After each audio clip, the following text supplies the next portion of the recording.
on inflation, we do have a controversial call here. I think the prevailing wisdom is we have an inflation problem. This is not transitory. And I will say that the supply chain bottlenecks have lasted a lot longer than I would have expected. And the latest version of that is consumers running out and buying holiday gifts well before they normally would, because of supply chain issues that might prevent them from buying presents later. So we believe that the bigger risk here is deflation. And there are three reasons for this. Two are secular, one is cyclical. The secular reasons, one is good and one is bad. So we are experiencing today the biggest uplift in innovation. We're in an innovation age, the likes of which we have not seen before. And the learning curves associated with the technologies that Barbara mentioned up front, the learning curves are characterized by cost declines. And I'll give you some of those. We focus our research on Wright's law, which is a relative of Moore's law, but it's a function of units and not time.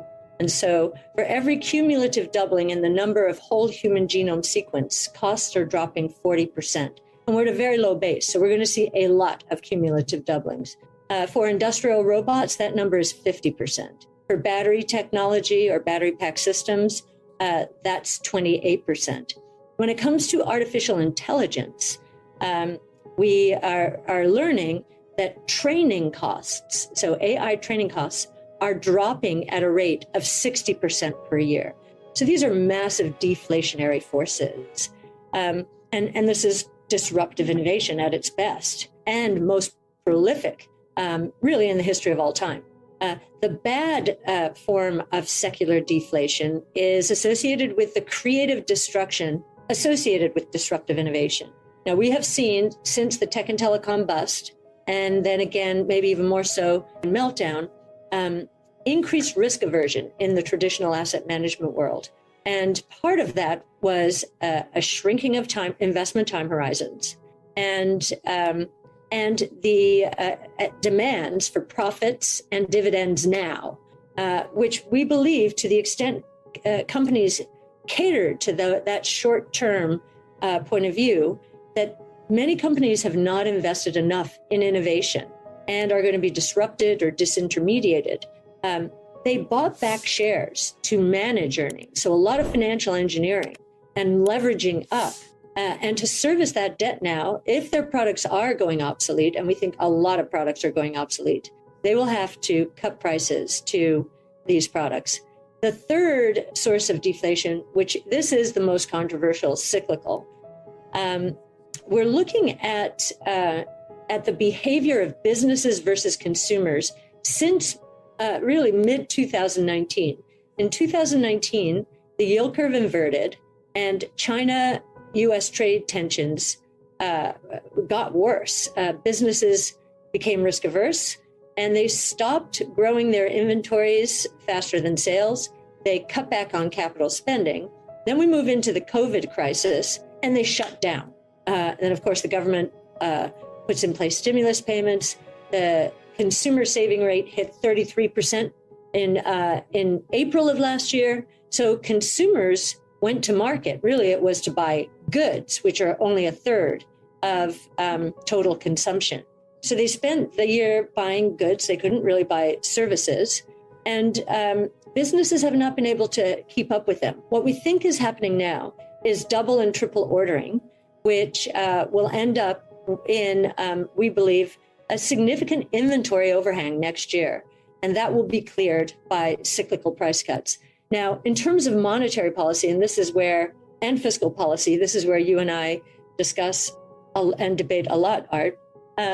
I remember after 08-09, I was sure that the monetary easing would unleash, and fiscal policy easing would unleash inflationary forces. And I was wrong. So velocity, which I know you consider only a residual, but velocity went down. So the rate at which money turns over went down. People were scared.